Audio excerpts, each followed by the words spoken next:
राजनीति में जो दिखता है वो हमेशा सच नहीं होता और जो नहीं दिखता वही सबसे बड़ा सच होता है।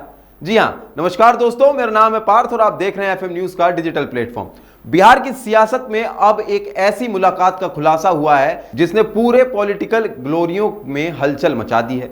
जन स्वराज के संस्थापक प्रशांत किशोर या कहें द प्रशांत किशोर और मुख्यमंत्री नीतीश कुमार, दो ऐसे नाम जो साथ भी चले, अलग भी हुए और अब फिर सीक्रेट मीटिंग में आमने सामने आए। एक मीडिया रिपोर्ट के मुताबिक जब प्रशांत किशोर से पूछा गया क्या आपकी नीतीश कुमार से मुलाकात हुई थी, तो पीके ने मुस्कुराते हुए कहा हां पहले हुई थी, कहां हुई ये जरूरी नहीं है। और इसी एक जवाब ने पूरे बिहार में राजनीतिक हलचल मचा दी, क्योंकि ये कोई औपचारिक मुलाकात नहीं थी। ये मुलाकात थी एक ऐसे व्यक्ति पर जब नीतीश कुमार पर सवाल उठ रहे थे, उनकी सेहत, उनकी राजनीति और उनके भविष्य पर। याद कीजिए, सालों पहले यही प्रशांत किशोर नीतीश कुमार के सबसे भरोसेमंद सलाहकार हुआ करते थे। जनता दल यूनाइटेड की रणनीति से लेकर चुनावी पोस्टर तक हर जगह पीके की छाप दिखती थी। पीके यानी प्रशांत किशोर की छाप दिखती थी। लेकिन वक्त के साथ दोनों के रास्ते अलग अलग हो गए। पीके ने राजनीति का नया रास्ता चुना, जन स्वराज का, और अब उसी पीके ने नीतीश से फिर मुलाकात की और ये बात मान भी ली कि हाँ उन्होंने मुलाकात की है, वो भी सीक्रेट मीटिंग के रूप में।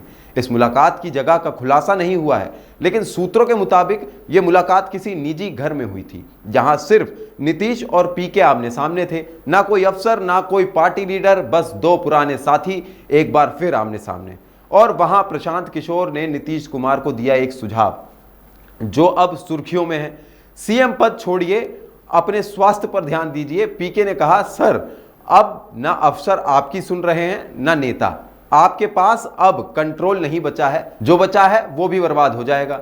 नीतीश ने बात सुनी, कुछ देर खामोश रहे और फिर कहा चलिए जनता जितने दिन रखेगी हम रहेंगे।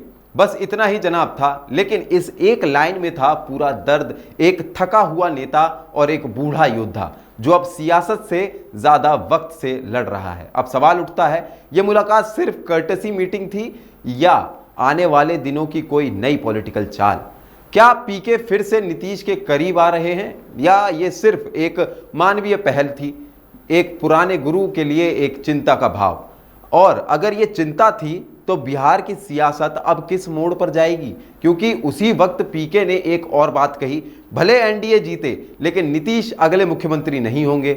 और हम जैसा कि जानते हैं कि पीके यानी हमारे प्रशांत किशोर ये जो भविष्यवाणियों के लिए जो है बिहार में काफ़ी ज़्यादा पॉपुलर है और इन्होंने अब भविष्यवाणी कर दी है कि जो है अब बिहार के अगले जो है चुनाव अगर एनडीए जीतती है तब भी अगले सीएम जो है नीतीश कुमार नहीं रहेंगे। बिहार की राजनीति में जब सन्नाटा होता है तो समझ लीजिए तूफान आने वाला है, और इस बार वो तूफान शायद नीतीश पीके की इस सीक्रेट मुलाकात से शुरू हो चुका है।